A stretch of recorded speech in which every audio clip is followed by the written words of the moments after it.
John lesson 16. We'll start back John chapter 4, verses 20 through 26. Our fathers worshipped on this mountain, and you say that in Jerusalem is the place where one ought to worship.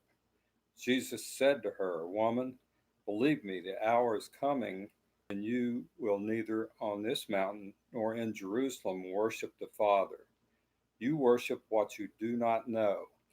We know what we worship, for salvation is of the Jews. But the hour is coming, and now is, when true worshipers will worship the Father in spirit and truth.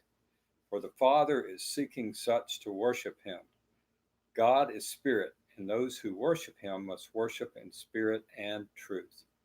The woman said to him, I know that Messiah is coming, who is called Christ.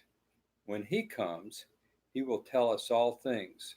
Jesus said to her, I who speak to you am he. If she was looking for an argument about places of worship here, Jesus didn't take the bait. Jesus was more interested in winning a soul than winning an argument. The Samaritans believed that Moses commissioned an altar on Mount Gerizim, the mountain of blessing. This was their justification of their system of worship on the mountain. But like all faith that tries to combine elements of different religions, they worship what they do not know.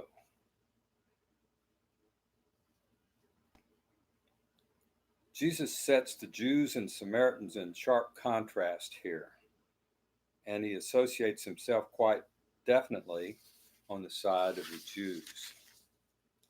Jesus pointed her to a time when worship would no longer be focused on places, neither Jerusalem or Mount Gerizim. The greater work of Jesus would bring a greater, more spiritual worship altogether.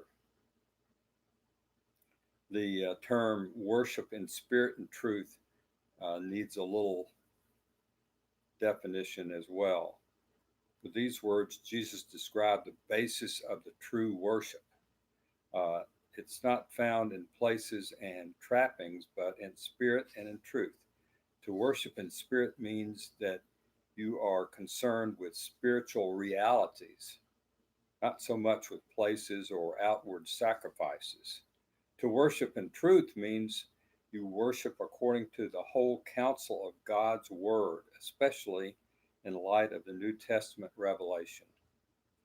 It also means that you come to God in truth, not in pretense or mere display of spirituality. He went on to say, I who speak to you am he. Though this woman was a sinner, Jesus revealed himself to her. Jesus reveals himself to sinners specifically. That's why he came. Going on, verse 27 through 30 says, And at this point, his disciples came, and they marveled that he talked with a woman. Yet no one said, What do you seek? Or why are you talking with her?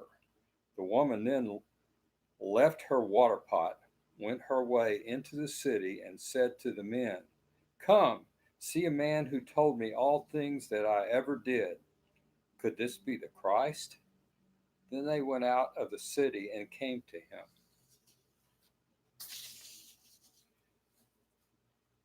The disciples were surprised that Jesus stretched the limits of cultural priority and propriety with the extended conversation with the Samaritan woman. Yet, probably sensing that it was right and appropriate, they did not question Jesus about this. It says in the verses that the woman then left her water pot, went her way into the city.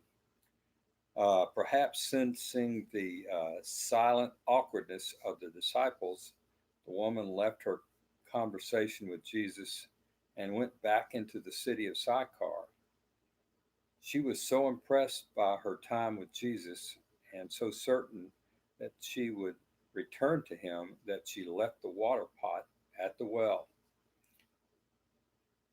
Jesus so impressed this woman that she was compelled to tell those in the city that they should come to the well and meet Jesus. Jesus impressed and attracted her, even though he confronted her with her sin. The woman's invitation was effective. The people came when she told them who Jesus was and how he had impacted her life with their brief conversation. We'll stop there for now.